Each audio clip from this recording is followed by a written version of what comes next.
Bismillahirrahmanirrahim. In our previous lecture, we completed our first paragraph, and now it's time to complete our second and third paragraph. So second paragraph starts from all praise is due to Allah. तमाम तारीफ़ें praise का मतलब तारीफ़ is due to अल्लाह अल्लाह के लिए हैं सो we praise him. यहाँ पे आप देख सकते हैं कि H is capital here because for Allah we use capital H. Okay, all praise is due to Allah so we praise him. तमाम तारीफ़ें अल्लाह के लिए हैं इसलिए हम उसकी हम्द सना करते हैं। And seek his pardon and we return to him. Pardon का मतलब माफ़ी मांगना, और हम उसी से माफ़ी मांगते हैं, मगफरत तलब करते हैं। एंड रिटर्न टू हिम, और उसी की तरफ रुजू करते हैं। ठीक है, और उसी की तरफ रुजू करते हैं। We seek refuge with Allah from the evils of our selfs. Seek refuge का मतलब तो पनाह लेना। हम अल्लाह की पनाह लेते हैं अपने नफ्स की बुराइयों से। And from the evil consequence of our deeds, और हमारे अमाल के जो नताइज हैं। कॉन्सिक्वेंस होते हैं नताइज, नतीजे of our deeds. Evil consequence बुरे नताइज, जो हमारे अमल के बुरे नताइज हैं हम उससे भी पनाह मांगते हैं। हम अपने नफ्स की बुराई से भी अल्लाह ताला से पनाह मांगते हैं।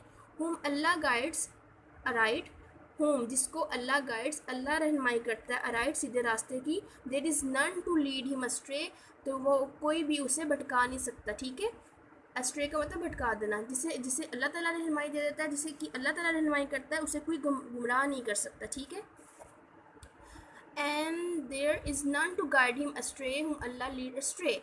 और इसी तरह से and there is none to guide, कोई इसी तरह से कोई भी गुमराह जो है वो सीधे रास्ते पे नहीं आ सकता जब तक अल्लाह ना चाहे।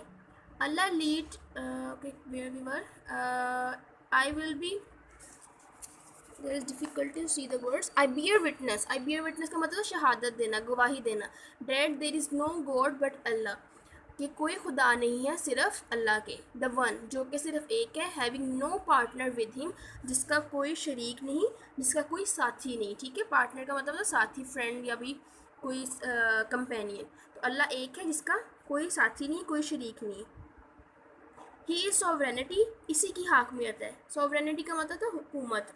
ठीक है, सॉवरेनिटी बादशाहियत, हुकूमत। And to him is due all praise, उसी की सारी बादशाहत है और उसी के लिए सारी की सारी तारीफ़ें हैं।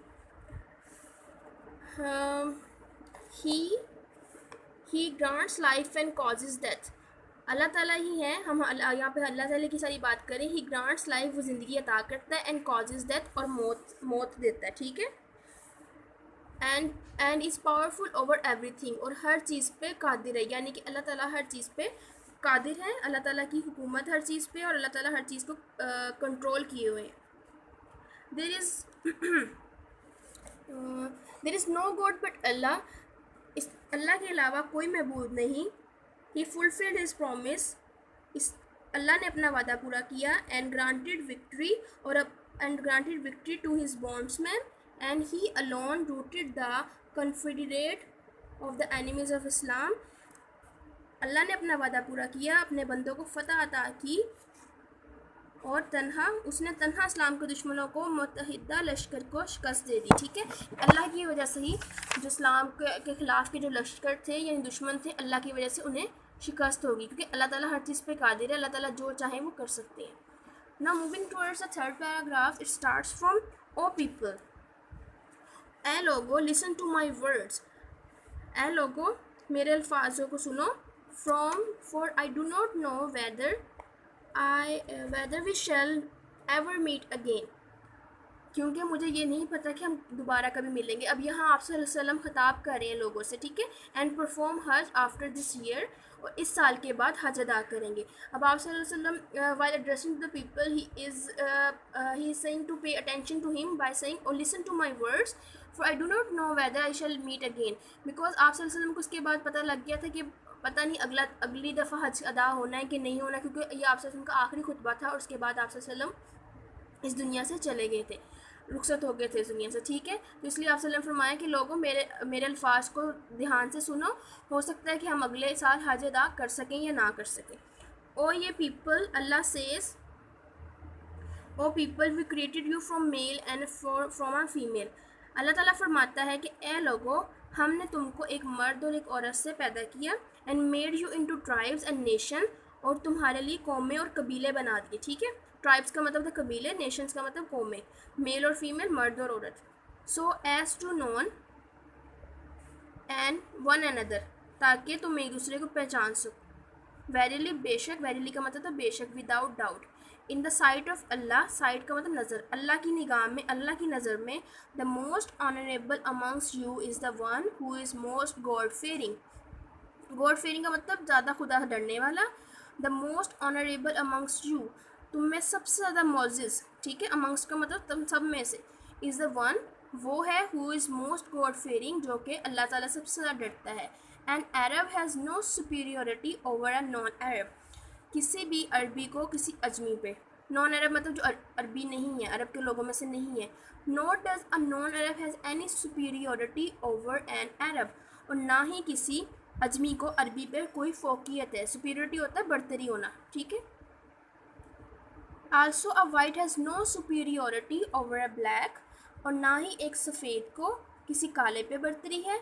Not a black has any superiority over a white, ना ही एक काले को सफ़ेद पे कोई बढ़तरी, एक्सेप्ट सिवाय by piety and good action, सिवाय तकवा के और नेक अमल के। ठीक है, यहाँ पे एक को मैं let me explain you in the simple words कि अल्लाह के नज़दीक वो शख्स सबसे ज़्यादा मोजिज़ है जो कि खुदा से डरता है, और किसी भी को किसी भी शख्स को, किसी भी इंसान को, किसी भी फ़र्द को दूसरे पे फोकियत हासिल नहीं है कि ये वाइट है, इसका कलर फेयर है, ये जो है काला है तो ये अच्छा नहीं है, ये इसके पास पैसा है तो ये ज़्यादा अच्छा है। तो ये सारी चीज़ें जो है स्टैंडर्ड नहीं है लाइफ के। जो स्टैंडर्ड सेट किया गया है सुपीरियोरिटी का और ऑनरेबल होने का, वो ये है कि एक इंसान के एक्शंस किस तरह के हैं, यानी कि वो उसके अमाल क्या है और वो कितना अल्लाह से डरता है। ठीक है, नेक अमल और तकवा, ये जो है सुपीरियोरिटी की बुनियाद है। So we are also having a question in this paragraph. What is the criteria of superiority in Islam? इस्लाम में क्या क्राइटेरिया है कि कौन सुपीरियर है, हमने यहाँ पढ़ा है, जिससे हमें साफ पता लगता है कि गॉड फेयरिंग, जो खुदा से डरता है वो भी सुपीरियर है, और जो जिसके एक्शंस अच्छे हैं वो भी superior. So the answer of the question you can see here, piety and good actions are the criteria of superiority in Islam. इस्लाम ने ये क्राइटेरिया सेट किए, ये स्टैंडर्ड सेट किया है for judging the superiority and honorability of a person. Okay, now moving towards the next page, it's page number 3, and learn that every Muslim is a brother to every Muslim. और याद रखो, ये चीज़ सीख लो, जान लो, सीख लो, that every Muslim, कि हर मुसलमान is a brother of to every Muslim, हर मुसलमान दूसरे मुसलमान का भाई है। एंड डैट, और ये कि the Muslim constitute one brotherhood, और ये कि तमाम मुसलमान भाईचारे को कायम करते हैं। कंस्टिट्यूट का मतलब कायम करना, ब्रदरहुड भाईचारा। Nothing shall be legitimate to a Muslim which belongs to a fellow Muslim, कोई चीज़ एक मुसलमान के लिए जायज़ नहीं होगी। लेजिटिमेट का मतलब होता है जायज़ होना। To a Muslim which belongs to a fellow Muslim, कोई चीज़ एक मुसलमान के लिए जायज़ नहीं होगी जो कि इसके मुसलमान भाई की मलकियत हो, अनलेस जब तक it was given freely and willingly, जब तक वो उसको आज़ादी से और रज़ामंदी से ना दे दे। इसका मतलब यहाँ ये है कि मुसलमान, अगर एक मुसलमान का आपस में, बेशक मुसलमान आपस में भाई भाई हैं, लेकिन अगर एक मुसलमान दूसरे मुसलमान की चीज़ बिना इजाज़त के और उसकी बिना रज़ामंदी के लेता है तो वो उसके लिए जायज़ नहीं है। Do not therefore do injustice to your self, तो इसीलिए अपने साथ नाइंसाफ़ी ना करो, क्योंकि आप सल्लल्लाहु अलैहि वसल्लम ने अपने आखिरी खुतबा में हर चीज़ को क्लियर कट वे में बता दी कि मुसलमान आपस में भाई हैं, भाई का हक एक दूसरे पे बहुत होता है। लेकिन जब तक कोई शख्स आपको विलिंगली और रज़ामंदी से और अपनी इजाज़त से चीज़ ना दे दे तो आप पे वो हलाल नहीं है, वो आपके लिए जायज़ नहीं है। The third paragraphs has been ended here. We are going to start fourth paragraph. All mankind is the progeny of Adam and Adam was created out of clay.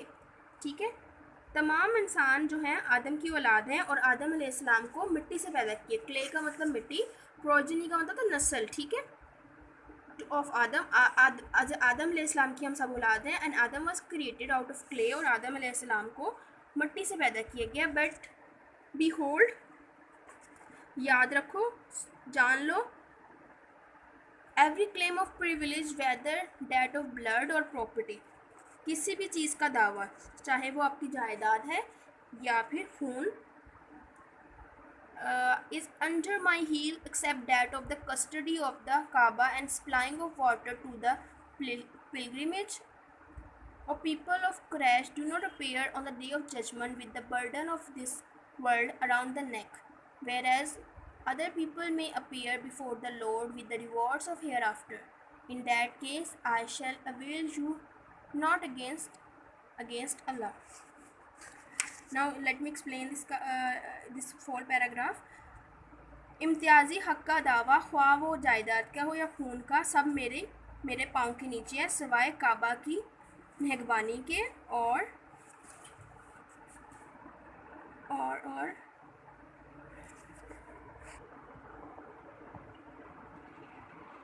सिवाय काबा की मेहरबानी के और हाजियों को पानी की फराहमी के हक़ में. ए कुरैश के लोगों, क़यामत के रोज़ अपनी गर्दनों में इस दुनिया के बोझ के साथ ना आना, जबकि दूसरे लोग आखिरत के इनामात के साथ अल्लाह के सामने पेश होंगे. ठीक है. Our fourth paragraph also ended here. These are the words that I have to explain. Custody, हिरासत, pilgrimage, हाजी, जो हज करते हैं उनको कहते हैं. ठीक है. And appear, जाहिर होना, burden, बोझ, ऑफ द वर्ल्ड, दुनिया का, अराउंड योर नेक्स, अपने गर्दनों के करीब. वेयर एज, जबकि अदर पीपल, दूसरे लोग, में अपीयर, जाहिर होंगे, विद द रिवॉर्ड्स, इनामात के साथ, हेयर आफ्टर, इस ज़िंदगी के बाद. ठीक है, हेयर आफ्टर इसके बाद आने वाली ज़िंदगी. In that case I shall will you not against Allah.